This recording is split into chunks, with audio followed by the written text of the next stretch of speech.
आराध्य देव के श्री चरणों में वंदन। आज ज्ञान मीमांसा की 14th क्लास है और हम प्रारंभ करें उससे पूर्व अगर कोई जिज्ञासा हो तो एक बार पूछ सकते हैं, क्योंकि काफी लंबा गैप हो गया। 4 दिन का लगभग गैप के बाद आज क्लास है, तो अब तक जो पढ़ा हमने उसमें कोई प्रश्न हो तो पूछ सकते हैं।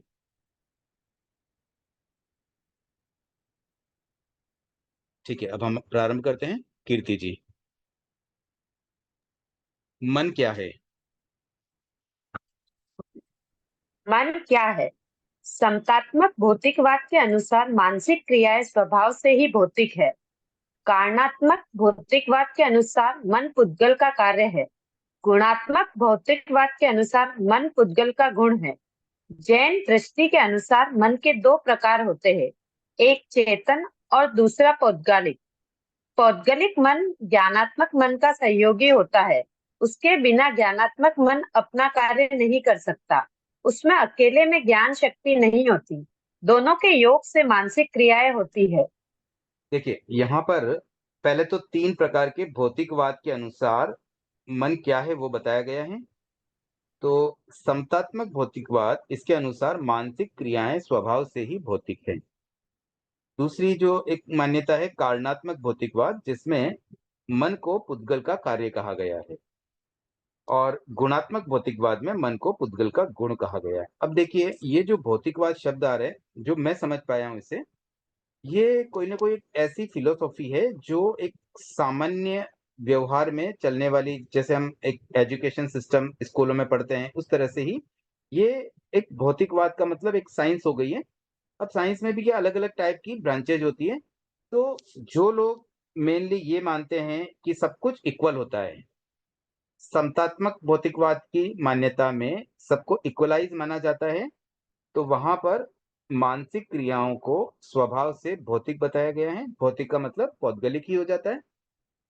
और कारणात्मक भौतिकवाद में हर चीज को कारण से कंपेयर करते हैं, मतलब कोई भी कार्य होता है उसके पीछे कोई ना कोई कारण रहता है। ये एक उसकी थ्योरी होती है। तो कार्य कारण या कारण कार्य वाला जो संबंध होता है, तो जो पहले कार्य होता है पूर्व में, फर्स्ट, वो होता है कारण। और सेकंड जो होता है वो होता है कार्य, मतलब पश्चात या बाद में होने वाला वो कार्य हो जाता है। जैसे मिट्टी से घड़ा बनता है, तो मिट्टी हो गई कारण और कार्य हो गया घड़ा बनना। तो इसी प्रकार से मन को पुद्गल का कार्य बताया गया, मतलब पुद्गल है फिर मन बना, मतलब पहले पुद्गल फिर मन बना। उसके बाद गुणात्मक भौतिकवाद में पदार्थों के गुणों को हाईलाइट किया जाता है, तो वहां पर भी मन को पुद्गल का गुण बताया गया, मतलब पुद्गल से जो जो चीजें बन सकती है, जो उससे परिणतियां हो सकती है, वो सब मानो पुद्गल के गुण हो गए। तो उस रूप में मन भी पुद्गल का ही एक गुण है। तो ऐसे मन को पौद्गलिक ही माना गया है अलग अलग अपेक्षाओं से। अब जैन दृष्टि की अगर बात करें, तो यहाँ पर मन के 2 प्रकार बता दिए गए, एक चेतन और दूसरा पौद्गलिक। चेतन मन जो होता है वो हमारी आत्मा से संबंधित है, और जो विचार हमें आते हैं उन विचारों के मूल में वही चेतन मन काम करता है।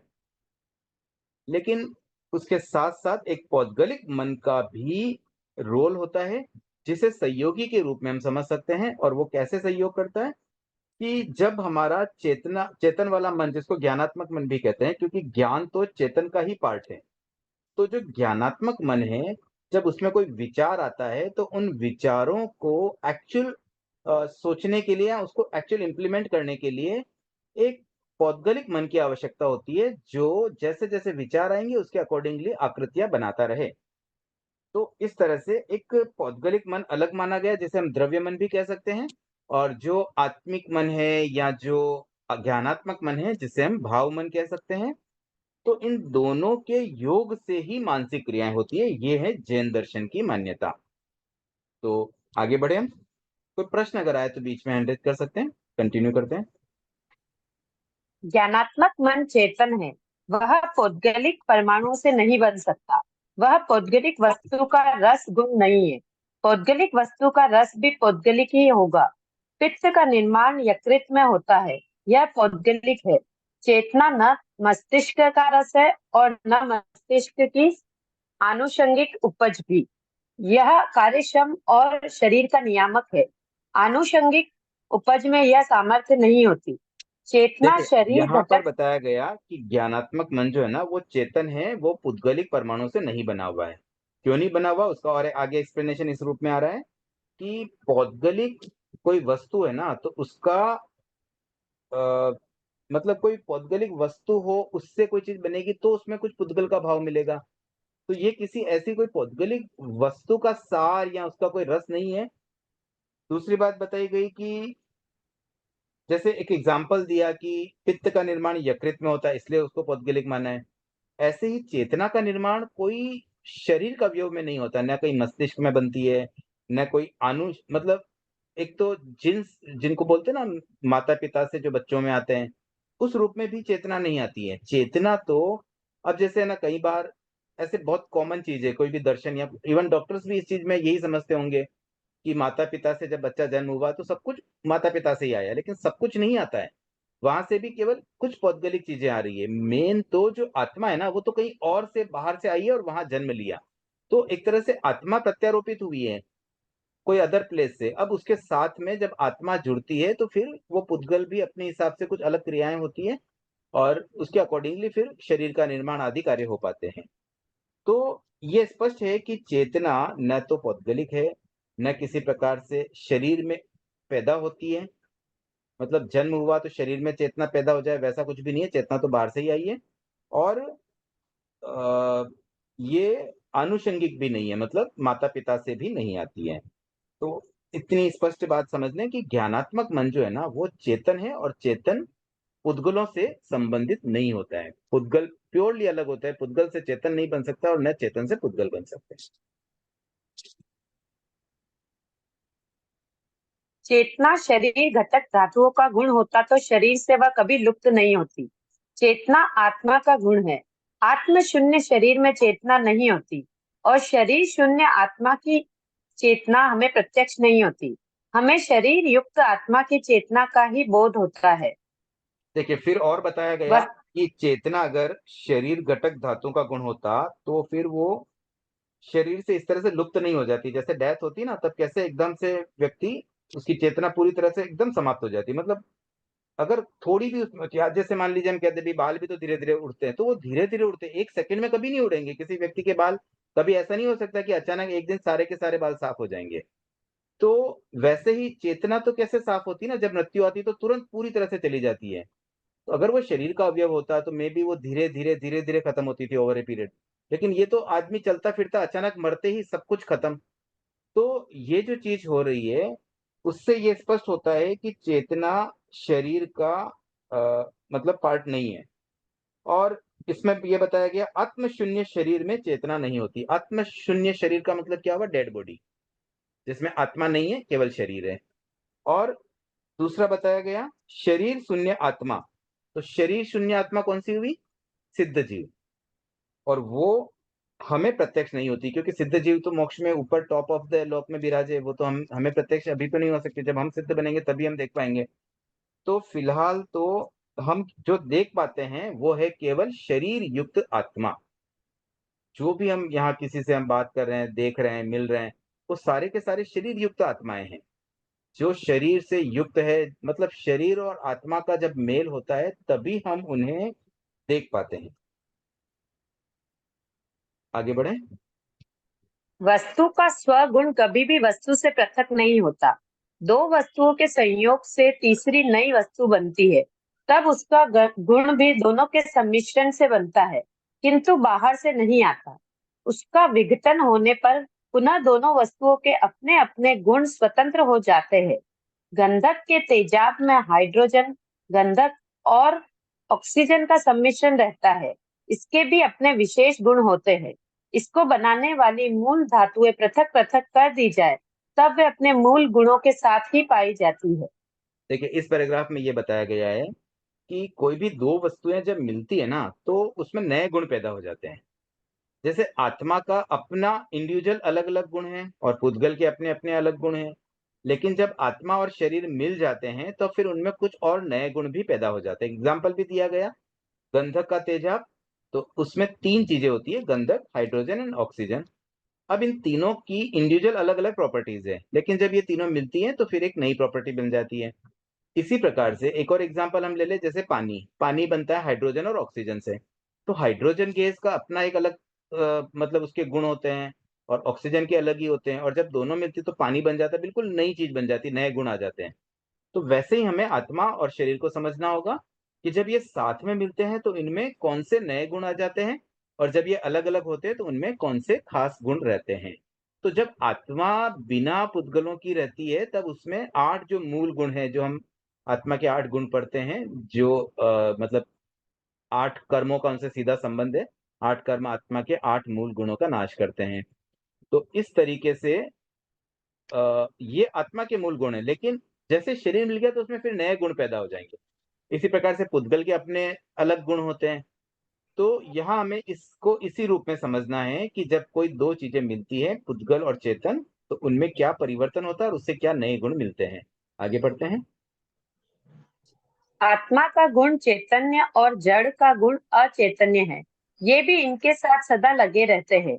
इन दोनों के संयोग से नए गुण पैदा होते हैं, जिन्हें जैन परिभाषा में वैभाविक गुण कहा जाता है। ये गुण मुख्य रूप से चार है: आहार, श्वास, उच्छ्वास, भाषा और पौद्गलिक मन। ये गुण न तो आत्मा के हैं और न शरीर के। ये दोनों के सम्मिश्रण से उत्पन्न होते हैं। दोनों के वियोग में ये भी मिट जाते हैं। ठीक है, तो 4 गुण बता दिए गए। जब आत्मा शरीर मिलता है तो 4 गुण क्या क्या हुए? आहार मतलब खाना, क्योंकि कोरी आत्मा भी खाना नहीं खाती, कोरा शरीर भी खाना नहीं खाता है। दोनों साथ होंगे तभी आहार की बात आएगी। सिमिलरली श्वास लेना। भाषा का प्रयोग भी, कोरी आत्मा भाषा का प्रयोग नहीं करती है। और पौद्गलिक मन। तो अब यहाँ पे मेन बात क्या आ गई? ये जो पौद्गलिक मन है, ये कैसे आया? जब आत्मा और शरीर साथ में मिलती है तब ये पौद्गलिक मन आता है। तो इस पौद्गलिक मन को समझाने के लिए ही ये संयोग वाली बात बताई कि दो चीजें मिलने पर ही ये पौद्गलिक मन भी इस रूप में आता है, जो कि एक्चुअली वैभाविक गुण है। ये स्वभाव नहीं है, ना ये आत्मा का स्वभाव है, ना पुद्गल का स्वभाव है।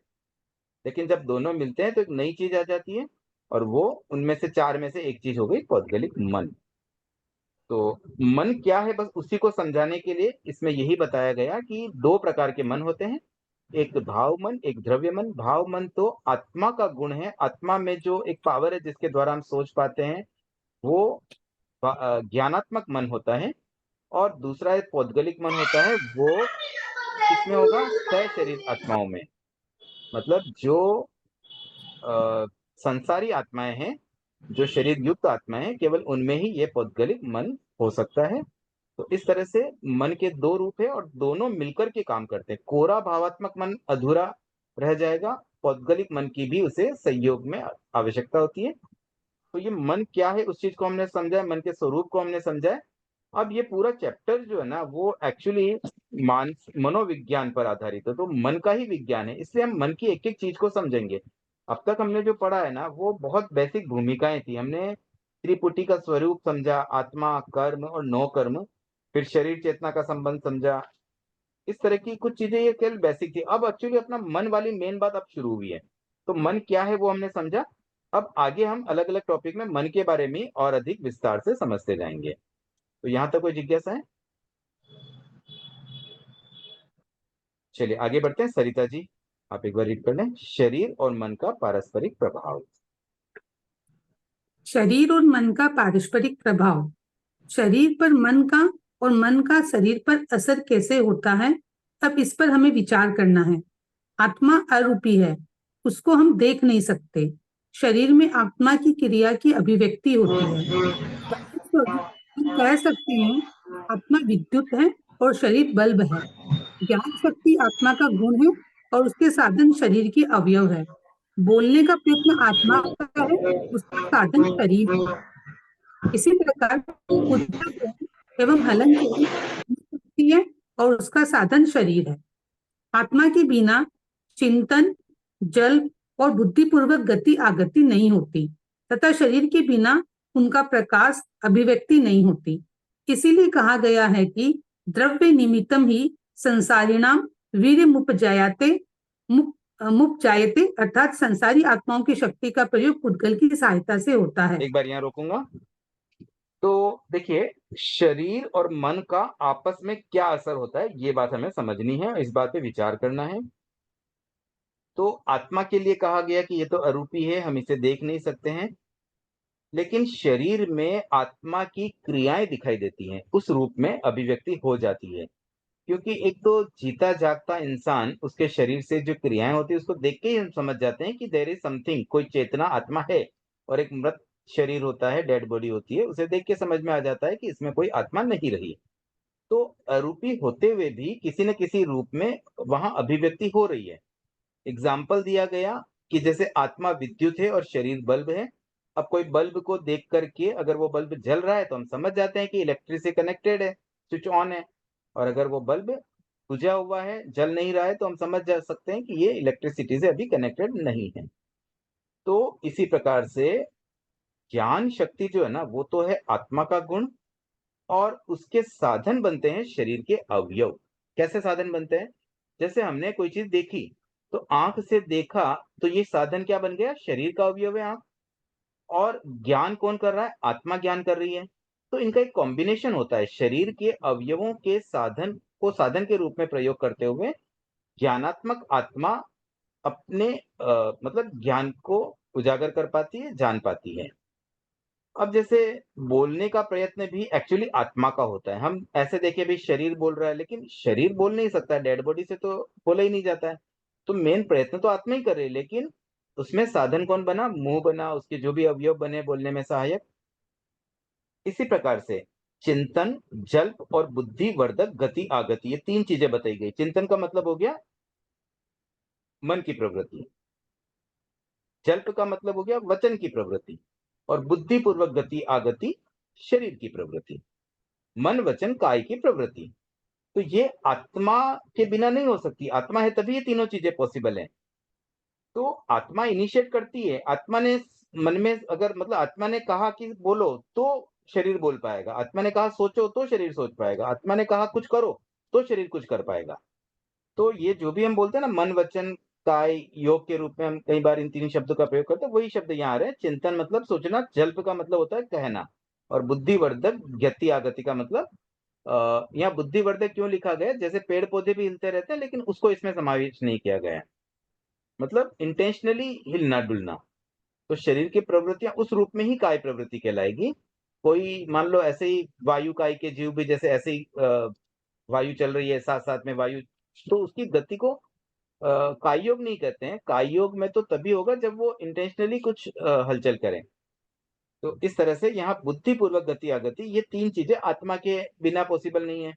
और शरीर के बिना उसका प्रकाश नहीं होता है। मतलब क्या हुआ कि शरीर होगा तब जाकर के वो अभिव्यक्त होगा, मतलब वो दिखेगा सामने उसका। जैसे बोल रहे हैं तो वो शब्द किसी को सुनाई देंगे, चल रहे हैं तो उसका असर होगा, शरीर से जो भी क्रियाएं की वो सामने रिप्रेजेंट हो पाएगी। तो ये शरीर और आत्मा का किस तरह से संबंध है, वो चीज यहाँ बताई गई है। और उसके साथ में एक संस्कृत में बात आई है, द्रव्य निमित्तम ही संसारिणाम वीर्य मुपजायते। मतलब संसारी आत्माएं अपनी शक्ति का प्रयोग पुद्गलों की सहायता से ही कर पाती हैं। तो अब आगे बढ़ते हैं। यहाँ तक मैंने एक बार शायद रोक दिया था, यहाँ तक एक्सप्लेन किया। अब आगे कंटिन्यू करें सरिता जी। हमारा मानस चिंतन में प्रवृत्त होता है और उसे पौद्गलिक मन के द्वारा पुद्गलों का ग्रहण करना ही पड़ता है, अन्यथा उसकी प्रवृत्ति नहीं हो सकती। हमारे चिंतन में जिस प्रकार के इष्ट या अनिष्ट भाव आते हैं, उसी के प्रकार के इष्ट या अनिष्ट पुद्गलों को द्रव्य मन, पौद्गलिक मन ग्रहण करता चला जाता है। मन रूप में परिणित हुए अनिष्ट पुद्गलों से शरीर को हानि होती है और मन रूप में परिणत इष्ट पुद्गलों से शरीर को लाभ पहुंचता है। इस प्रकार शरीर पर मन का असर होता है। हाँ, एक बार यद्यपि रोकूंगा फिर से। देखिए, यहाँ पर अभी जैसे पहले ये बताया गया था कि आत्मा पुद्गलों के बिना कुछ कर नहीं पाती है, उसको अभिव्यक्ति करने के लिए पुद्गलों का सहारा लेना पड़ता है। सिमिलरली अब सोचने की प्रोसेस को हम थोड़ा विस्तार से जाने। तो मन में जो चिंतन हो रहा है, वहां पर भावात्मक मन यानी कि ज्ञानात्मक मन, जो आत्मा से जुड़ा हुआ पार्ट है, उसमें कोई विचार आया, और उस विचार को अभिव्यक्त करने के लिए, अभिव्यक्त करना बहुत जरूरी है, तो अभिव्यक्त करने के लिए पौद्गलिक मन का सहारा लेना पड़ता है। और पौद्गलिक मन तुरंत वो साथ साथ ही काम कर रहा है। जैसे ही मन में विचार आया, कौन से मन में? ज्ञानात्मक मन में, वैसे ही द्रव्यात्मक मन में या पौद्गलिक मन में उसकी आकृतियां बनना शुरू हुई। तो जैसी जैसी आकृतियां बनेगी, मतलब जैसे विचार उसके अकॉर्डिंगली आकृतियां, अच्छे विचार अच्छी आकृतियां, बुरे विचार बुरी आकृतियां।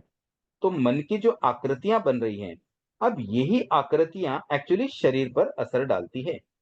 अगर मन में कोई अनिष्ट पुद्गल बने, मतलब आकृतियां अनिष्ट पुद्गलों की बनी, अनिष्ट का मतलब जो अच्छी न हो, जो इष्ट न हो, तो उससे शरीर को हानि पहुंचेगी। और अगर इष्ट पुद्गलों की आकृतियां बनी तो उससे शरीर को लाभ मिलेगा। तो इसीलिए कहते हैं मन में भी अच्छे विचार लाने चाहिए, उसका भी शरीर पर असर पड़ता है। तो यहाँ पर यह बता दिया गया कि इस तरीके से शरीर पर मन का असर होता है। क्योंकि इस पैराग्राफ में हमें यही तो समझना था कि शरीर पर मन का असर कैसे होता है, और सिमिलरली रेसिप्रोकल। तो यहाँ पर एक तो समझ में आया कि मन में जैसा हम चिंतन करते हैं उसके अकॉर्डिंगली शरीर पर प्रभाव पड़ता है। तो ये एक पार्ट उसका हो गया। अब आगे पढ़ते हैं। यद्यपि शरीर पर असर उसके सजातीय पुतगुलों के द्वारा ही होता है, तथापि उन पुतगुलों का ग्रहण मानसिक प्रवृत्ति पर निर्भर है। इसीलिए इस प्रक्रिया को हम शरीर पर मानसिक असर कह सकते हैं। देखने की यहाँ शक्ति फिर रोक ज्ञान रहा हूं मैं। की देखिए, अब इसमें एक चीज और ध्यान रखनी है कि ये जो मानसिक आकृतियां बन रही ना द्रव्य मन की, वो सीधा शरीर को प्रभावित नहीं करती हैं।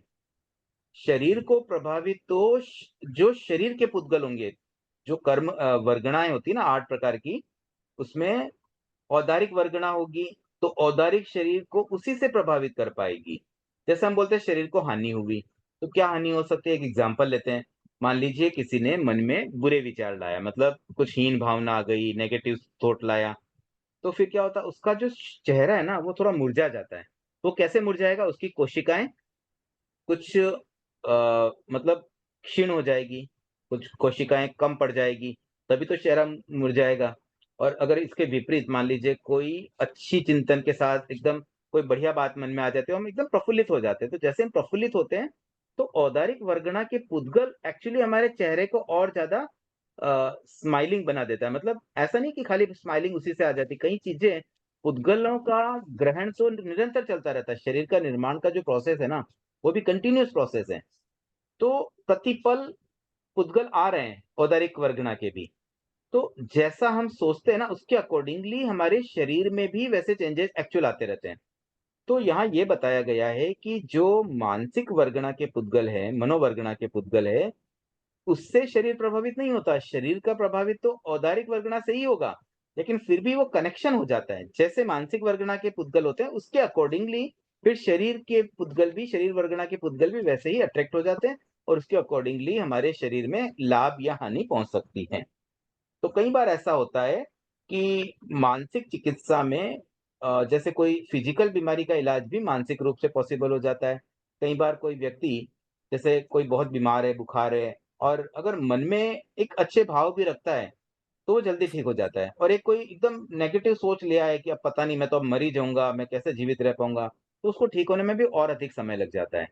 तो इस तरह से इनडायरेक्टली मनोवर्गणा के पुद्गल, जो मानसिक आकृतियां द्रव्य मन में बनी, उससे प्रभावित होकर के औदारिक वर्गणा के पुद्गल जो शरीर ग्रहण करता है उसके अकॉर्डिंगली शरीर पर उसका असर पड़ जाता है। तो ऐसे इनडायरेक्टली पड़ता है, लेकिन मन के द्वारा शरीर पर असर पड़ रहा है। आगे पढ़ते हैं, आगे बढ़ते हैं। देखने की शक्ति ज्ञान की है, ज्ञान है। देखने की शक्ति ज्ञान है। ज्ञान आत्मा का गुण है। फिर भी आंख के बिना मनुष्य देख नहीं सकता। आंख में रोग होता है, दर्शन क्रिया नष्ट हो जाती है। रोग की चिकित्सा की ओर दिखने रोगी की चिकित्सा की और दिखने लग जाता है। यही बात मस्तिष्क और मन की क्रिया के बारे में है। इस प्रकार आत्मा पर शरीर का असर होता है। ठीक है, अभी हमने पहले ये समझा कि मन का शरीर पर असर क्या होता है, कैसे होता है। अब यहाँ पे बताया गया कि शरीर के कारण से मन पर असर क्या होता है। एक्चुअली यहाँ जो आत्मा शब्द आया है ना, मुझे लगता है यहाँ मन शब्द आना चाहिए। इस प्रकार मन पर शरीर का असर होता है। तो यहाँ मन वाली बात कैसे आई है? एग्जाम्पल तो दिया आंख का, लेकिन बाद में ये कह दिया गया कि मस्तिष्क और मन की क्रिया के बारे में भी यही बात लागू होती है। दैट मीन्स कि जैसे आंख कोई क्षतिग्रस्त हो गई है और उसका जब उससे दर्शन क्रिया नष्ट हो गई, तो उसका इलाज करने से, उसकी चिकित्सा करने से फिर नॉर्मल दिखने लग जाता है। तो ऐसे ही कोई अगर शारीरिक अवयव क्षीण हो जाता है तो उससे आत्मा पर असर पड़ता है। सिमिलरली मन और मस्तिष्क पर भी उसका असर पड़ता है। जैसे शारीरिक अवयव की वजह से मन भी उसी प्रकार से प्रभावित हो जाता है। तो शरीर स्वस्थ रहेगा तो मन स्वस्थ रहेगा, और मन में अच्छे विचार रखेंगे तो शरीर अच्छा चलेगा। यही इस पैराग्राफ का सार है। इसी प्रकार से शरीर का मन पर और मन का शरीर पर प्रभाव पड़ता है। इंद्रिय और मन का ज्ञान क्रम। मति ज्ञान और श्रुति ज्ञान के साधन है इंद्रिय और मन, फिर भी दोनों एक नहीं है। मति द्वारा इंद्रिय और मन की सहायता मात्र से अर्थ का ज्ञान हो जाता है। श्रुति को शब्द या संकेत की अपेक्षा होती है। जहां हम घट को देखने मात्र से जान लेते हैं वह मति है, और जहां घट शब्द के द्वारा घट को जानते हैं वह श्रुत है। मति ज्ञान में ज्ञाता और ज्ञेय के पदार्थ के बीच इंद्रिय और मन का व्यवधान होता है, इसीलिए वह परोक्ष है। किंतु उस मति ज्ञान में इंद्रिय, मन और ज्ञेय वस्तु के बीच कोई व्यवधान नहीं होता, इसीलिए उसे लौकिक प्रत्यक्ष भी कहा जाता है। शुद्ध ज्ञान में इंद्रिय, मन और ज्ञेय वस्तु के बीच शब्द का व्यवधान होता है, इसीलिए वह सर्वतः परोक्ष ही होता है। हाँ, एक बार रुकूंगा। देखिए, अब यहाँ पर बताया गया इंद्रिय और मन का ज्ञान क्रम। तो पहले तो मति ज्ञान और श्रुति ज्ञान, इन दोनों के साधन इंद्रिय और मन बनते हैं, क्योंकि यही दो ज्ञान है जहां इंद्रिय और मन की सहायता से ज्ञान किया जाता है। बाकी तीन ज्ञान में तो इंद्रिय मन की जरूरत ही नहीं है। तो ये साधन तो बन गए। अब ये साधन किस तरह से बनते हैं, इनमें क्या अंतर आता है? तो मति ज्ञान और श्रुति ज्ञान का पहले अंतर बता दिया गया कि मति ज्ञान में तो बीच में कोई मीडिएटर नहीं है। बीच में मीडिएटर कैसे नहीं है? किसके बीच में नहीं है? ऐसे तो हम कहते हैं कि ज्ञान, आत्मा और वस्तु जिसका हमें ज्ञान लेना है, मतलब ज्ञेय वस्तु, तो ज्ञेय और ज्ञान के बीच में या ज्ञेय और ज्ञाता के बीच में तो इंद्रिय और मन व्यवधान बन रहे हैं। लेकिन अब यहां बात क्या आ रही है कि इंद्रिय और मन और दूसरा कौन है? ज्ञान। इनके बीच में कौन व्यवधान है भाई? ये तो सीधे है ना। तो मति ज्ञान में तो ये सीधे हो जाते हैं, मतलब डायरेक्ट कनेक्शन हो गया। इंद्रियों ने देखा, सीधा ज्ञान मिल गया। मन में सोचा, सीधा ज्ञान मिल गया। मन ने चिंतन किया, मन ने एनालिसिस किया, सीधा ज्ञान मिल गया। लेकिन शुद्ध ज्ञान के बीच में एक व्यवधान है शब्द का। शब्द या संकेत, जैसे एग्जाम्पल दिया गया कि घड़ा पड़ा हुआ है, घड़े को देखा और देखते ही समझ में आ गया कि हाँ ये घड़ा है।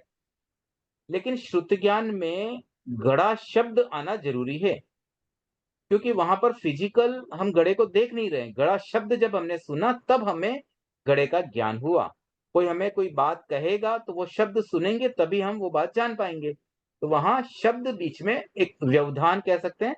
तो इसलिए दो चीजें यहाँ पर शब्द प्रयुक्त हुए, एक है लौकिक प्रत्यक्ष, दूसरा है परोक्ष।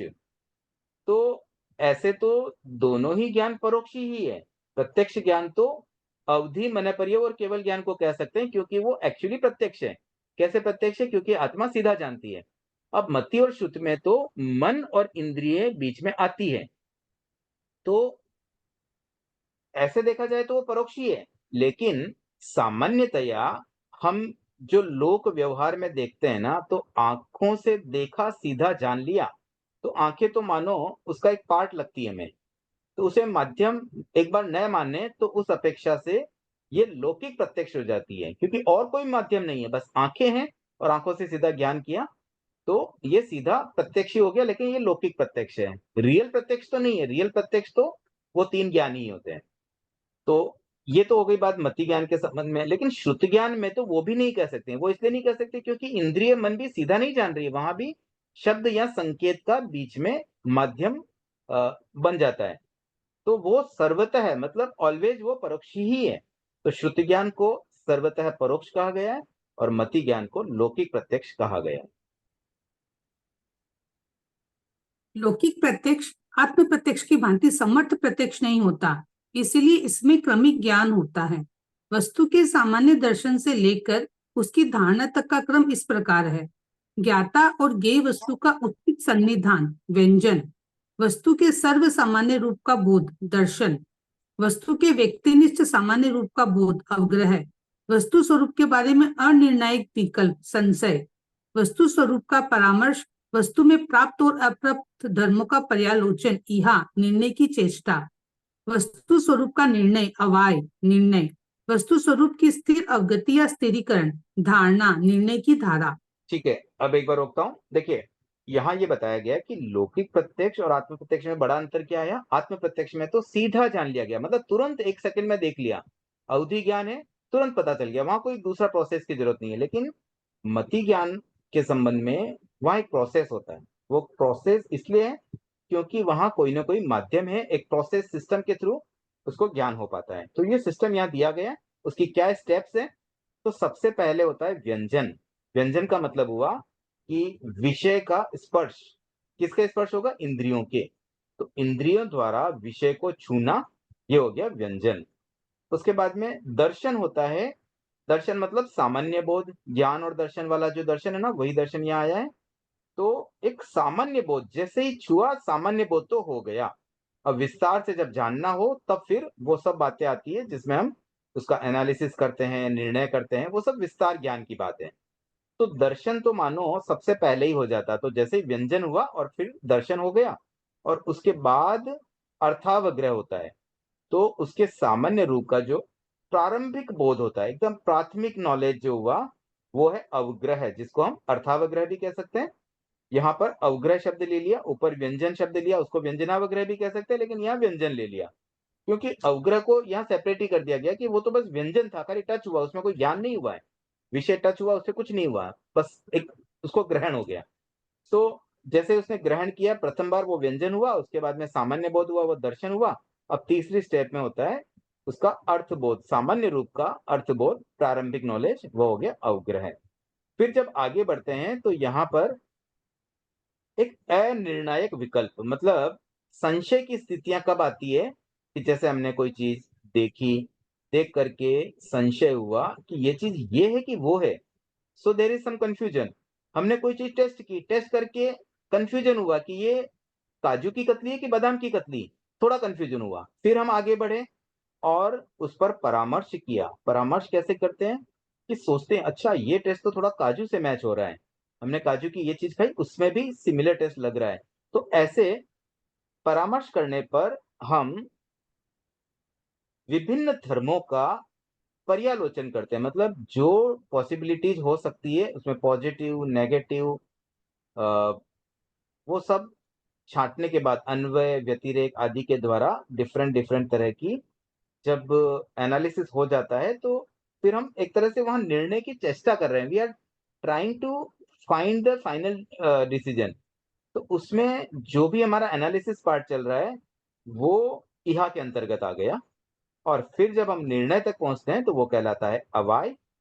और अंत में जब वही निर्णय हमारे धारणा में सेट हो जाता है, मतलब स्थिर हो जाता है, हमारी बुद्धि में सेट हो जाता है कि अगली बार ये चीज आएगी तो हम तुरंत बता पाएंगे। तो ये अभ्यास से यही तो होता है, जो चीजें हमें शुरू में इतनी मेहनत हुई, व्यंजन अवग्रह संशय यह आदि से गुजरना पड़ा, और फिर जाकर के हम अवाय तक पहुंचते हैं। तो जो एक्सपीरियंस पर्सन होते हैं, जिनकी बुद्धि अपनी एक्सपीरियंस से बढ़ जाती है, हम 4 प्रकार की बुद्धि आपने पढ़ी होगी, जिसमें एक बुद्धि ये भी होती है कि हम जैसे जैसे कोई टास्क करते रहते हैं तो अनुभव से भी हम एक्सपर्ट बन जाते हैं। तो वो एक्सपर्टनेस कैसे आती है? वही जो डिफरेंट डिफरेंट टाइम पे हमने कभी कभी अलग अलग समय पे हम निर्णय लेते रहे इसी प्रोसेस से, फिर फाइनली वो धारणा में सेट हो गए, तो अब अगली बार हम सीधे धारणा से चीजें उठा लेते हैं। जब हमारे पास ऐसा बहुत सारा स्टॉक हो गया कि बहुत सारी चीजें हमारी धारणा में सेट है, तो हमें मैक्सिमम चीजें धारणा से मिल जाती है। तो फिर हमें लगता है ये देखो कितना क्विक है, फटाफट उसने जवाब दे दिया। हाजिर जवाबी इसीलिए तो आती है, नहीं तो एक बार सोचने में बहुत एनालिसिस लगता है, इसका ये उत्तर होगा कि ये नहीं होगा, इसमें ये दिक्कत आएगी। अब जैसे कई बार है ना, हम साधु साधियों के दर्शन करने जाते हैं और कोई तत्व ज्ञान के प्रश्न पूछ लेते हैं।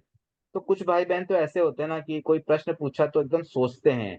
अब किसी ने मान लो पूछ लिया कि बताइए पर्याप्ति किसे कहते हैं, तो एक बार सोचने लग जाते हैं। भले पढ़ा हुआ होता है फिर भी एक बार सोचना पड़ता है, क्योंकि धारणा में सेट नहीं है। और जिसके धारणा में सेट होता है ना, वो तुरंत बोल जाता है कि जिस जीव की जितनी पर्याप्तियां होनी चाहिए उतनी पर्याप्तियां मिलने के बाद वह जीव पर्याप्त बनता है।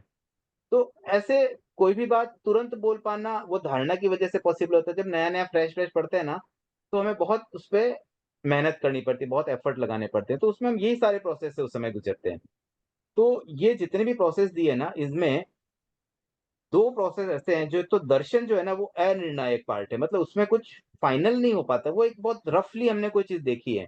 और दूसरा संशय, संशय में भी अयथार्थ ज्ञान है। तो इन 2 को अगर हम छोड़ दें तो और व्यंजन जो है ना वो तो एकदम बेसिक होता है, वो इंद्रियों का काम है, मन का तो काम भी नहीं है। तो मूल रूप से देखा जाए तो अवग्रह, इहा, अवाय और धारणा, ये चार चीजें ऐसी है ना जिसको हम ज्ञान कह सकते हैं, क्योंकि वहां कुछ निश्चयात्मक चीजें हैं। बाकी में तो क्या है, दर्शन तो चलो दर्शन ही है, ज्ञान है ही नहीं, क्योंकि वो सामान्य बोध है। और संशय में भी ज्ञान कैसे कहे, क्योंकि वहां तो गलत बात भी तो हो सकती है, संशय कर है ना, अभी तो हमें श्योर ही नहीं है। तो जब श्योरिटी आएगी तभी। तो इसलिए ज्ञान के ये चार ही पार्ट माने जाते हैं, अवग्रह, इहा, अवाय और धारणा, क्योंकि यही रियल सेंस में ज्ञान है। क्योंकि संशय तो अज्ञान हो गया, और दर्शन तो दर्शन है। तो इस तरह से यहाँ जो छह बातें बताई गई है, छह या सात बातें, अवग्रह, इहा, अवाय, धारणा, इसके अलावा एक व्यंजन और आया, तो सात बातें आ गई। तो व्यंजन तो प्रारंभिक भूमिका है जो इंद्रियों द्वारा हो रही है। दर्शन और संशय ये दोनों अनिर्णायक या अयथार्थ होने से ज्ञान का पार्ट नहीं बनते। तो ज्ञान का पार्ट चार ही बनते हैं, अवग्रह, इहा, अवाय और धारणा। तो ये जो प्रोसेस हमने समझा मति ज्ञान का किस तरह से होता है, और वहां मन का क्या रोल है, उसको और आगे विस्तार से हम समझेंगे। सर यहाँ पर जैसे व्यंजन को पहले लिया, दर्शन को बाद में लिया। वस्तुतः तो सर पहले दर्शन होता है और बाद में हमारा ज्ञान होता है, और ज्ञान में ही अर्था वगैरह और व्यंजना वगैरह और अर्था वगैरह आते हैं। तो पहले देखिए फिर यहाँ व्यंजन क्यों देखिए ले क्या लिया होता है गया? ना, व्यंजन जो है वो सबका नहीं होता है, वो चार हम्म, इंद्रियों का ही होता है। आंख का और मन मन का और व्यंजन नहीं होता है, तो उसके अंदर चक्षु का व्यंजन भी। स्किप हो जाएगा। लेकिन अगर अचक्षु दर्शन की बात करेंगे ना, तो वहां पर पहले व्यंजन होगा फिर दर्शन होगा। अगर चक्षु दर्शन की बात करेंगे तो वहां सीधा दर्शन हो जाएगा, क्योंकि वह व्यंजन नहीं होता है। ओके सर, यहाँ से वस्तु विद्या से पढ़ूं, उसके पहले वाला आपने एक्सप्लेन कर दिया, अवग्रह या धारणा वाला। हाँ, आपने धारणा तक नहीं पढ़ा था क्या? हाँ, धारणा तक पढ़ा था, हाँ। हाँ, उसके आगे यह बस क्रम यह क्रम। यह क्रम अमनस्क दशा में अपूर्ण हो सकता है, किंतु इसका विपर्याय नहीं हो सकता। अवग्रह हो जाता है, ध्यान बदलने पर इया नहीं भी होती, किंतु यहाँ से पहले अवग्रह का यानी वस्तु के विशेष स्वरूप को के परामर्श से पहले उसके सामान्य रूप का ग्रहण होना अनिवार्य है। ये नियम धारणा तक समान है। देखिए यहाँ पर क्या कहा जा रहा है कि अमनस्क दशा में ये चीजें शायद कंप्लीट ना हो, लेकिन विपर्य नहीं होगा। विपर्य का मतलब क्या होता है कि कोई चीज इधर उधर नहीं होगी, या तो होगी ही नहीं। तो ठीक है, मान लो किसी ने व्यंजन कर लिया, अवग्रह कर लिया, उसके बाद में वो फिर उसका मान लो मन भटक गया। कई बार ऐसा होता है ना, कोई चीज देखी देखी और फिर हम कुछ और देखने लग गए, या कहीं और हमारा ध्यान चला गया, तो हमारा मन भटक गया। तो ठीक है, या हमारा किसी के मन ही ना हो, कोई अमनस्क प्राणी, असंगी प्राणी, वो भी यहाँ तक नहीं पहुंच पाता है, वो भी केवल प्रारंभिक भूमिका तक ही जाता है, वो शायद अवग्रह के बाद आगे अटक भी सकता है, लेकिन वो अटक भले जाए, लेकिन उसका प्रोसेस इधर उधर नहीं होगा। मतलब ये नहीं होगा कि पहले धारणा हो गई फिर यह हो गई, फिर या पहले अवाय हो गया फिर यह होगा। प्रोसेस यही चलेगा, अगर होगा तो वही चलेगा, या फिर बीच में कोई रुक सकता है। इस क्रम में व्यंजन अचेतन होता है, दर्शन विशेष स्वरूप का अनिर्णायक और संशय अयथार्थ।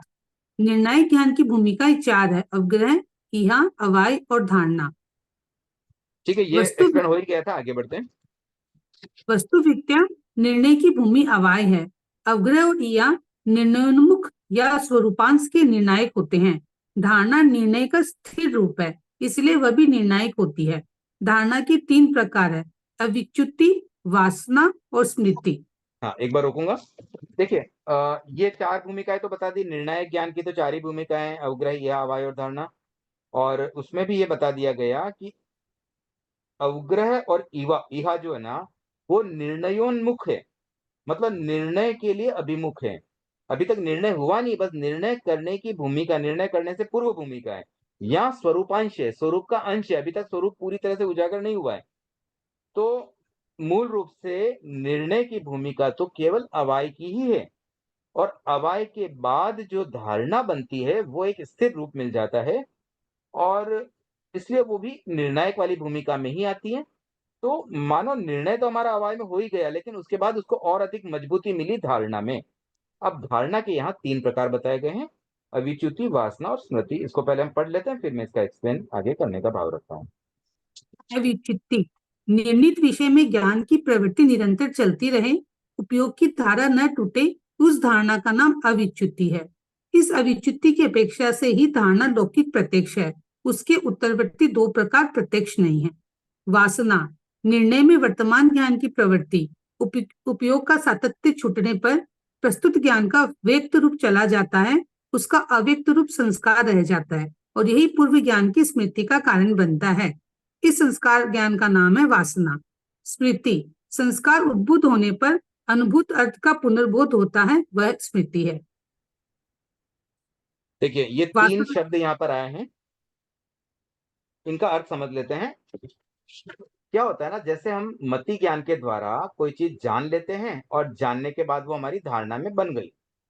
अब वो धारणा में है लेकिन उसकी कंटिन्यूटी होनी चाहिए। अगर कंटिन्यूटी है तो वो कहलाएगी अविच्युति, मतलब वो हमारा एकदम लाइव नॉलेज है, तुरंत बता सकते हैं हम।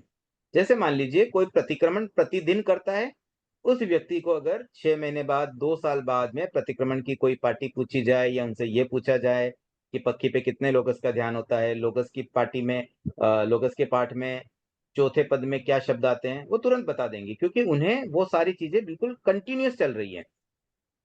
ऐसे किसी ने मान लो भक्तामर का रोज पाठ पढ़ करते हैं, उनको आप सीधा पूछ लो बताओ इस श्लोक के बाद कौन सा श्लोक आता है, तुरंत बोल देंगे वो। अब मान लीजिए कोई व्यक्ति 2 साल तक कंटिन्यूस भक्तामर का जाप करता रहा और फिर उसने ब्रेक कर दिया और 10 सालों तक बिल्कुल जाप नहीं किया, तो क्या हो जाता है फिर वो? तो जो पहले चीजें छूट गई है वो छूट, अब यहाँ पे देखो 2 चीजें समझना। अविच्युति में तो क्या होता है, कंटिन्यूस चल रही है, ज्ञान की धारा कंटिन्यू बह रही है। अब वहां एक ब्रेक लगता है, तो ब्रेक लगने के बाद में क्या होता है कि कुछ चीजें जो अभी पहले याद थी अभी ध्यान में नहीं आ रही है, मतलब वो ब्रेक हो गया, अभी करंट नॉलेज में नहीं है, लेकिन फिर भी कहीं ना कहीं वो छुपी हुई है। तो वासना का अर्थ होता है डिजायर, या यूं कहते हैं छुपी हुई भावना। तो जो हमारी हिडन थॉट्स होती है, हिडन जो भावना, हिडन फीलिंग्स होती है, वो होती है वासना। तो वासना में वो सारी बातें आती है जो पास्ट में कभी हमने जानी थी और आज वो हमारे स्मृति पटल पे नहीं है, मतलब कहीं ना कहीं स्टोर तो है लेकिन अभी हम भूल चुके हैं। तो जैसे भक्तामर वाला एग्जाम्पल में 10 साल बाद उस व्यक्ति को मान लो एक आध श्लोक याद आ भी जाए, लेकिन तीसरे में वो थोड़ा सा अटक जाएगा, बोले हाँ ध्यान तो था, फिर जैसे ही बुक में से एक दो शब्द देखे और फिर पूरा तुरंत पूरा श्लोक बोल दिया। तो that is the example of वासना। उसके बाद स्मृति में क्या होता है, स्मृति का मतलब क्या होता है कि जो अभी वापस कंटिन्यू हो गई है, मतलब ब्रेक हुई वो वासना में था, अभी जो कंटिन्यू हो गई मतलब बीच में ब्रेक था, और मतलब ये हुआ कि वासना ही स्मृति में कन्वर्ट हो गई है। या तो अविच्युति है तो लाइव स्मृति चल रही है, और या फिर वासना ही स्मृति में कन्वर्ट हो गई है। इसको और एक एग्जांपल समझ ले कि जैसे मान लीजिए कोई क्लास चल रही है और उसका लाइव टेलीकास्ट यूट्यूब लाइव पर है या जूम पर आप लाइव सुन रहे हो, तो वो तो हो गई अविच्युति। अब कोई मान लीजिए अब इसका हमने यूट्यूब पर अपलोड कर दिया, तो वो हो गई वासना। और कोई व्यक्ति 4 दिन बाद यूट्यूब खोल के उसे सुने, तो वो हो गई स्मृति। तो इस तरह से ये धारणा भी 3 रूप में रहती है, या तो वो कंटिन्यू चल रही है, या कहीं स्टोर हो गई अभी लाइव नहीं है, और या फिर हमने उसको वापस एक्सट्रैक्ट कर लिया, स्मृति में लिया है, तो याद आ गई वो बात। तो इस तरह से ये 3 चीजें यहाँ पर बताई गई हैं। अब आगे बढ़ते हैं। वासना व्यक्त ज्ञान नहीं, इसीलिए वह प्रमाण की कोटि में नहीं आती। स्मृति परोक्ष प्रमाण है। धारणा तक मति लौकिक प्रत्यक्ष होती है, स्मृति से लेकर अनुमान तक उसका रूप परोक्ष बन जाता है।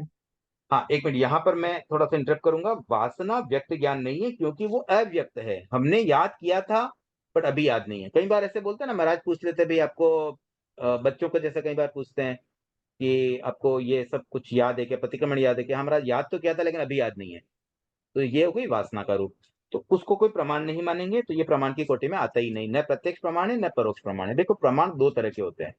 एक्चुअली प्रमाण मीमांसा हम आगे पढ़ेंगे तो उसमें और विस्तार से जान लेंगे, बट अभी थोड़ा सा एक हिंट दे देता हूँ कि प्रमाण का मतलब कोई भी चीज हम जिससे एकदम पुष्ट मान ले कि हाँ ये एकदम सही है, मतलब उसको हम वैलिड माने, ज्ञान के रूप में हम सही मान ले कि हाँ ये सही ज्ञान है, तो उसका नाम है प्रमाण।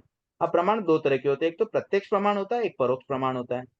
तो धारणा जो है ना वो तो प्रत्यक्ष प्रमाण है, लेकिन उसमें भी जो स्मृति है ना वो परोक्ष प्रमाण बन जाती है। ऐसे तो धारणा का ही एक रूप है, क्योंकि वही धारणा तो आज स्मृति बन पाई है, बट स्टिल धारणा जो है वो प्रत्यक्ष होते हुए भी स्मृति परोक्ष प्रमाण में आती है। और उसके बाद लिखा गया स्मृति से लेकर अनुमान तक कोई बता सकते हैं स्मृति से लेके अनुमान तक इसमें बीच में और क्या क्या आएंगे?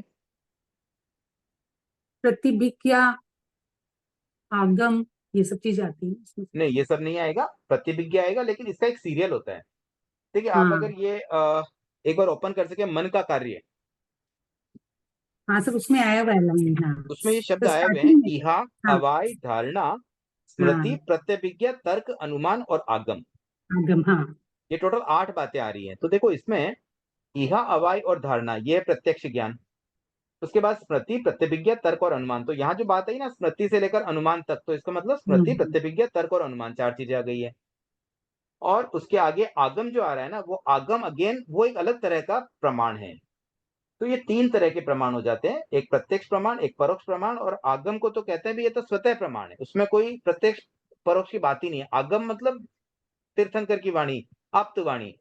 तो ऐसे व्यक्ति की वाणी जो केवल ज्ञानी है, उसमें कोई शंका ही नहीं है, तो उसका एक अलग ही लेवल है, तो उसको अलग कैटेगरी दे दी गई है। तो यहाँ पर जो बात 4 की आ रही है ना, वो है स्मृति, प्रत्यभिज्ञा, तर्क और अनुमान। स्मृति का मतलब मेमोरी, प्रत्यभिज्ञा का मतलब पहचानना, मतलब पुराने मेमोरी से, एक्चुअली मेमोरी से ही प्रत्यभिज्ञा बनती है। स्मृति, कोई स्मृति हुई तो अभी वर्तमान में वो वस्तु सामने आने पर वो प्रत्यभिज्ञा का रूप लेती है, हम उसको पहचानते हैं। और फिर प्रत्यभिज्ञा से तर्क बनता है, और फिर तर्क से अनुमान। तो इस तरह से ये सीरियल से चलते हैं। परोक्ष प्रमाण का भी एक सीरियल होता है, एक क्रम होता है। तो ये सारे फिर परोक्ष रूप बन जाते हैं।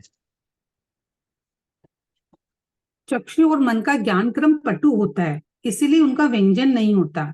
ज्ञेय वस्तु से सन्निकर्ष नहीं होता। जिन इंद्रियों का व्यंजन होता है उन्हें व्यंजन का अस्पष्ट बोध होता है। अपने और ज्ञेय वस्तु के संश्लेष का अव्यक्त ज्ञान होता है, इसे व्यंजन अवग्रह कहा जाता है। यह अपटु ज्ञान कर्म है, इससे ज्ञेय अर्थ का बोध नहीं होता, वह इसके उत्तरवर्ती अवग्रह से होता है, इसीलिए इसका नाम अर्थ अवग्रह है। अवग्रह या अवाय और धारणा, ये 5 इंद्रियों और मन इन छहों के होते हैं। ठीक है, यहाँ पर ये बताया गया कि चक्षु और मन मतलब आंखें और मन, ये ज्ञान क्रम में पटु होते हैं। पटु का मतलब चतुर होते हैं, एक्सपर्ट होते हैं। तो इनकी एक्सपर्टनेस इतनी है कि इन्हें व्यंजन की आवश्यकता ही नहीं होती है। अन्य 4 इंद्रियों को व्यंजन की आवश्यकता होती है, मतलब उनका एक बार विषय के साथ में संपर्क आना जरूरी है, तभी वो उसका ज्ञान कर पाते हैं। लेकिन जब व्यंजन होता है उस समय भी वह ज्ञान अव्यक्त ही रहता है। वह तो केवल एक प्रारंभिक, मानो एक रॉ मटेरियल था जिसको अभी फिनिश करना बाकी है। फिनिश प्रोडक्ट बनने तक वो काम का नहीं है, बट रॉ मटेरियल जरूरी था उन्हें। तो वो 4 इंद्रियां जो व्यंजन करती है, वो व्यंजन करने के बाद जब अर्थ करती है, अर्थ अवग्रह जो आता है तीसरे क्रम में, व्यंजन, दर्शन और अवग्रह जो हमने पढ़ा, तो अर्थ अवग्रह के समय ही एक्चुअली अर्थ का बोध हो पाता है।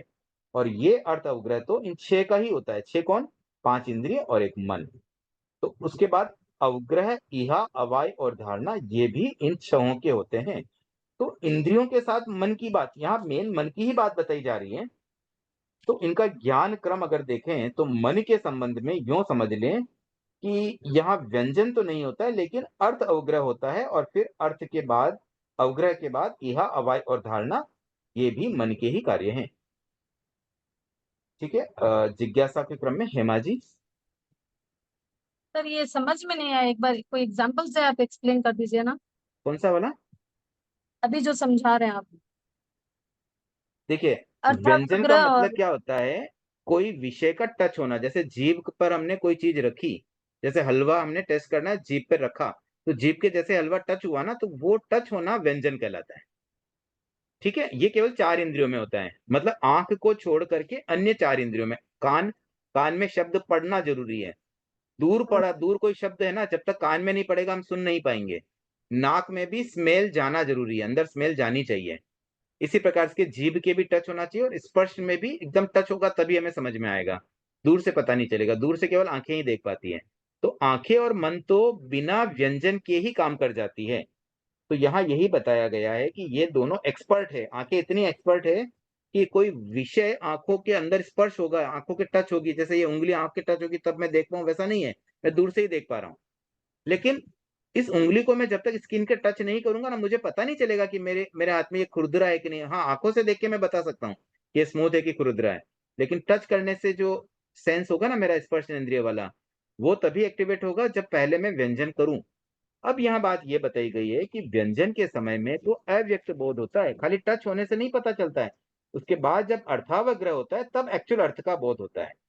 तो ये जो प्रोसेस है उसमें चक्षु और मन इन दोनों में सीधा अर्थावग्रह हो जाता है। वहां पर व्यंजन के बिना ही सीधा वो अर्थ को जान लेती है। क्यों जान लेती है? क्योंकि वो एक्सपर्ट है। अन्य इंद्रियों से चक्षु और मन पटु होते हैं, मतलब वो ज्यादा एक्सपर्ट होने से उन्हें व्यंजन की आवश्यकता नहीं पड़ती। ठीक है, क्लियर हुआ हेमा जी? हाँ हाँ सर। और कोई जिज्ञासा है? ठीक है, कीर्ति जी आप एक बार आगे पढ़ लें। इंद्रिय और मन की सापेक्ष निरपेक्ष वृत्ति। इंद्रिय प्रतिनियत अर्थग्राही है। 5 इंद्रियों स्पर्शन, रसन, घ्राण, चक्षु, श्रोत म्यूट हो गए आप कीर्ति जी। मन सर्वार्थग्राही है। वह इन पांचों अर्थों को जानता है। इसके सिवाय मन का मुख्य विषय श्रुत है। पुस्तक शब्द सुनते ही या पढ़ते ही मन को पुस्तक वस्तु का ज्ञान हो जाता है। मन को शब्द संस्पृष्ट वस्तु की उपलब्धि होती है। इंद्रिय को पुस्तक देखने पर पुस्तक वस्तु का ज्ञान होता है और पुस्तक शब्द सुनने पर उस शब्द मात्र का ज्ञान होता है। किंतु पुस्तक शब्द का यह पुस्तक वाच्यार्थ है, यह ज्ञान इंद्रिय को नहीं होता। इंद्रिय में मात्र विषय की उपलब्धि अवग्रहण की शक्ति होती है। यह गुण, दोष विचारना, परीक्षा या तर्क की शक्ति नहीं होती। मन में यह कोह शक्ति होती है। इसलिए मन का विकास होने पर प्राणी संगी कहलाता है। इंद्रिय मति और शुद्ध दोनों में वर्तमानिक बोध करती है, पार्श्ववर्ती विषय को जानती है। मन मति ज्ञान में भी यह के अन्वय व्यतिरेकी धर्मों का परामर्श करते समय त्रैकालिक बन जाता है और शुद्ध में त्रैकालिक होता ही है। देखिए, इस पैराग्राफ में इंद्रिय और मन की सापेक्ष निरपेक्ष वृत्ति बताई गई है। तो सबसे पहले यह बताया गया कि इंद्रिय जो होती है ना वो प्रतिनियत अर्थग्राही। प्रतिनियत का मतलब क्या हुआ? कि जो पहले से तय है उस अर्थ को ग्रहण कर पाती है। पहले से तय का मतलब क्या हुआ? कि अपनी अपनी इंद्रियों का अपना अपना एक निर्धारित विषय है। जैसे आंखों के द्वारा हम किसी चीज को देख पा रहे हैं और जीभ के द्वारा हम किसी को टेस्ट कर पाते हैं। ऐसे 5 इंद्रियों के 5 अलग अलग विषय हैं। तो इस तरह से इंद्रियां हो गई प्रतिनियत अर्थग्राही। लेकिन मन क्या होता है? सर्वार्थग्राही। मतलब क्या हुआ? कि ये पांचों ही अर्थों को जान लेता है। 5 अर्थ कौन से? जो 5 इंद्रिय की 5 विषय, ये सबको जान लेता है, इसलिए ये सर्वार्थग्राही हुआ। इसके अतिरिक्त मन श्रुत को भी जान लेता है। तो मन के लिए इंद्रियों के पांचों विषय भी हैं और मुख्य विषय तो उसका है श्रुत। तो अब इसमें अंतर कैसे है? जैसे पुस्तक शब्द सुना और उससे पुस्तक वस्तु का ज्ञान हो गया। ये किससे हो पाया? मन से हुआ। जबकि आंखों से तो पुस्तक को देखने से ज्ञान हुआ। वहां पर पुस्तक शब्द अगर सुन भी लेते हैं ना इंद्रियां, तो वहां केवल पुस्तक शब्द का ज्ञान होता है, उससे पुस्तक वस्तु का ज्ञान नहीं होगा। मान लीजिए कानों में शब्द पड़ा पुस्तक, तो हम पुस्तक शब्द का ज्ञान कर लेंगे। भी प है, उसमें छोटे ऊ की मात्रा है, फिर स आ रहा है जिसमें कोई स्वर नहीं है, मतलब आधा से आया, फिर त आया, क आया, इस रूप में ये जो शब्द है, इस शब्द को हमने जान लिया। बट इस पुस्तक शब्द का अर्थ ये किताब ही है, ये कैसे पता चलेगा हमें? ये पता चल रहा है श्रुत से। ये मन का कार्य है, इंद्रियां उस चीज को नहीं पकड़ पाती है। आंख से अगर पुस्तक देखी तो हमने जान लिया, लेकिन पुस्तक शब्द जो कान ने सुना वो तो खाली पुस्तक शब्द ही जान पाया, उससे वो पुस्तक को रिकनेक्ट नहीं कर पाएगा। तो ये सारे कार्य मन के होते हैं। इसके अतिरिक्त जैसे इहा मतलब गुण दोष पर विचारणा करना, उस पर चिंतन करना, परामर्श, उसके बाद परीक्षा, तर्क, ये सारी शक्तियां भी मन की होती हैं। तो इंद्रिय मति और श्रुति ये दोनों में वर्तमानिक बोध ही करती। इंद्रियां कभी भी पास्ट का नहीं बता सकती है। आंख कभी ये नहीं बता सकती कि 5 मिनट पहले मैंने क्या देखा था, उनमें कोई मेमोरी नहीं है। कान कभी ये नहीं बता पाएगा कि 5 मिनट पहले मैंने क्या सुना था। अभी क्या सुन रहा है कान उतना ही जानता है, 5 मिनट पहले की बात मन जान सकता है। तो समनस्क प्राणी जो होते हैं ना, वो ही थोड़ी देर पहले की बात जान पाते हैं। जो अमनस्क असंगी प्राणी है ना, उनको तो खाली वर्तमानिक बोध ही हो पाता है। तो मेन भूमिका जो मन की है वो ये है कि ये त्रैकालिक ज्ञान भी इसमें हो पाता है। और इसमें ये बताया गया है कि मति ज्ञान में त्रैकालिक बन भी सकता है, नहीं भी बने, लेकिन श्रुति ज्ञान तो त्रैकालिक ही होता है।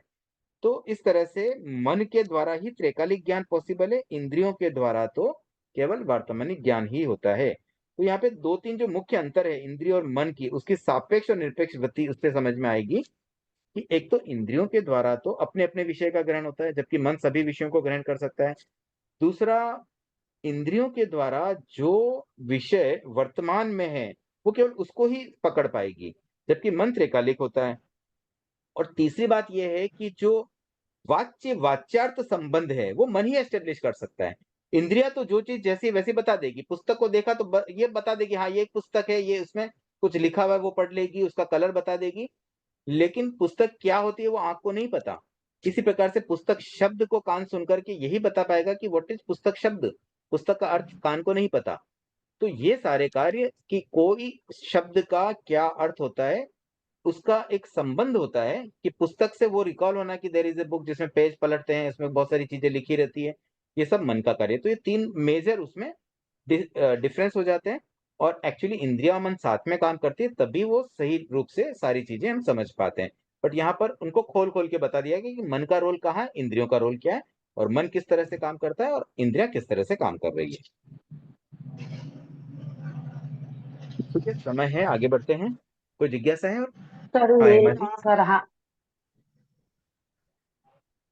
सर ये अन्वय व्यतिरेकी मीन्स क्या होता है? देखो, 2 तरह की बातें होती है। कभी जब हम विचारणा करते हैं ना तो उसमें जो पॉजिटिव बात होती है ना वो होता है अन्वय, मतलब ये चीज इसमें है तो वो अन्वय कहलाएगा, और ये चीज इसमें नहीं है वो व्यतिरेक कहलाएगा। जैसे फॉर एग्जाम्पल, ये रुमाल है तो ये कपड़े का रुमाल है, ये बात हो गई अन्वय। और ये प्लास्टिक का रुमाल नहीं है, ये हो जाएगा व्यतिरेक।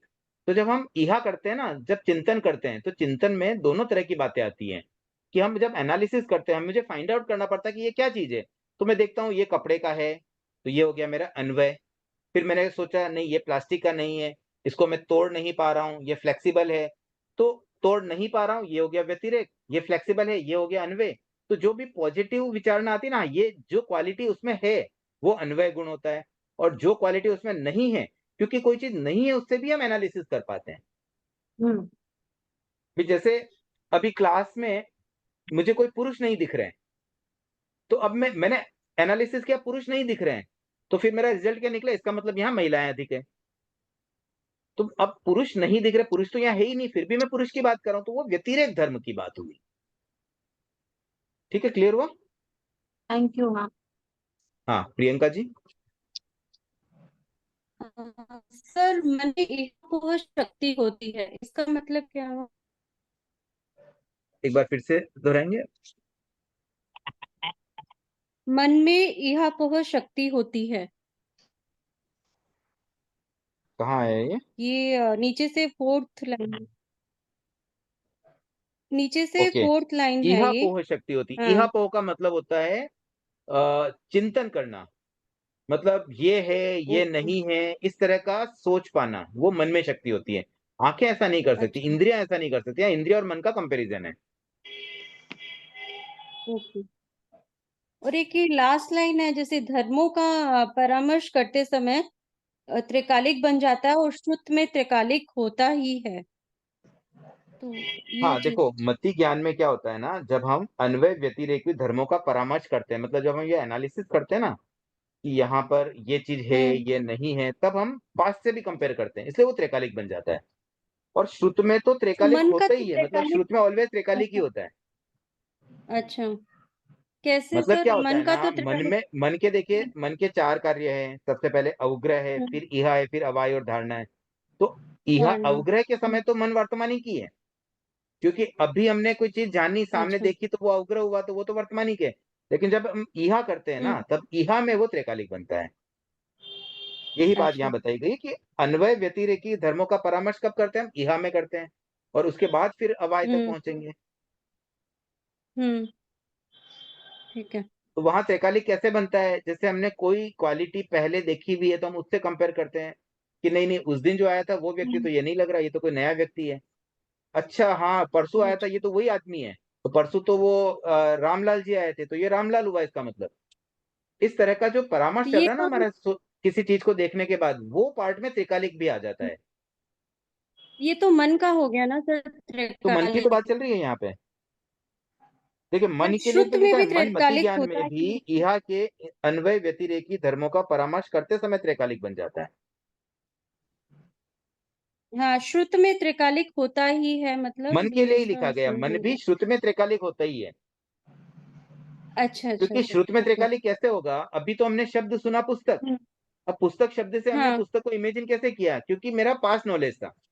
विदाउट पास्ट नॉलेज मैं हम्म। कैसे जानूं कि ये पुस्तक है? अच्छा, मतलब मन में ये त्रिकालिक होता ही है, मतलब श्रुत। नहीं नहीं, मन में त्रिकालिक नहीं, श्रुत ज्ञान में ये त्रिकालिक होता ही है। मति ज्ञान में कभी त्रिकालिक कभी वर्तमानिक होता है।